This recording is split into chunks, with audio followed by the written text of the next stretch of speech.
مش راضيه حتى تطلع. بصوا، بص بص بص، والله ما راضيه تطلع. السلام عليكم ورحمه الله وبركاته. اوعى تنسى الشعار صلاه النبي هي مكسبك، خد حسنات واديني حسنات والارزاق على الله. واحد اخ ليا ملك راسلني وبتاع دكتور في الثروه السمكيه، قال لي والله يا شيخ سعد انا بشبهك حامد جوهر. قلت له جزاك الله. فانا حديت مع الدكتورات بفضل ربنا اما حد يعملها لك غير العبد لله.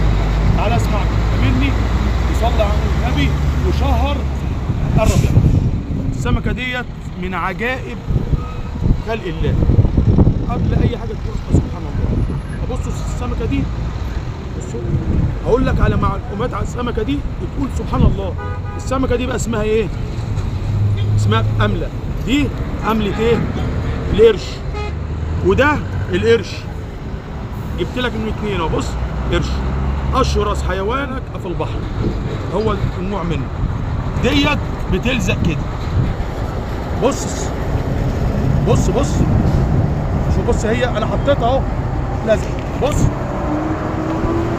بص اهي، هات يا ابني لازقه اهي اهي اهي عشان تقول ايه سبحان الله اهي.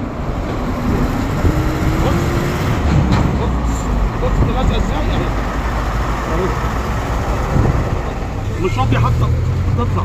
بصوا بص بص بص، والله ما راضيه تطلع. تمام.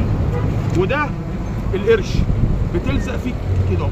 بصوا بتلزق فيك كده اهو. السمكه الوحيده اللي انت تشوفها في البحر ما تعرفش بطنها من ظهرها.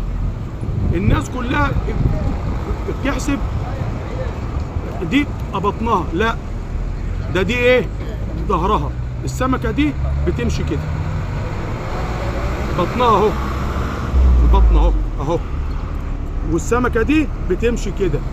ودونا عن اي المخلوقات الشفه التحتانيه اكبر من الشفه ايه؟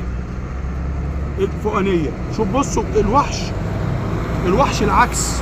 الشفه بصوا ديت التحتانيه الصغيره واللي فوق كبيره. وتقول سبحان الله اكتر. السمكه ديت لما بتيجي تنام بتنام مع القرش، بطنها بتبقى فوق كده، بطنها بتبقى فوق يعني كأنها فين؟ في امان، مطمنه ان مفيش حد هياكلها. بالنسبه لاكلها النهارده ان شاء الله انا هعملها وهعمل لكم الفيديو بتاعها للاكل. اكلها زي الحناش، سمينه جدا. بصوا تاني اهو اهو، بصوا بصوا اهي اهي. تعالى يا ابني بصوا، قول سبحان الله. بص بص بص بص بص، حديده اهي مش راضيه هتطلع اهي اهي. بصوا وان شاء الله كل جديد ننزله لكم اول باول. ما تنسوش الصلاه على النبي، صلاه على حسابك. قولوا سبحان الله في التعليم، قولوا سبحان الله على خلق الله. السلام عليكم ورحمه الله وبركاته.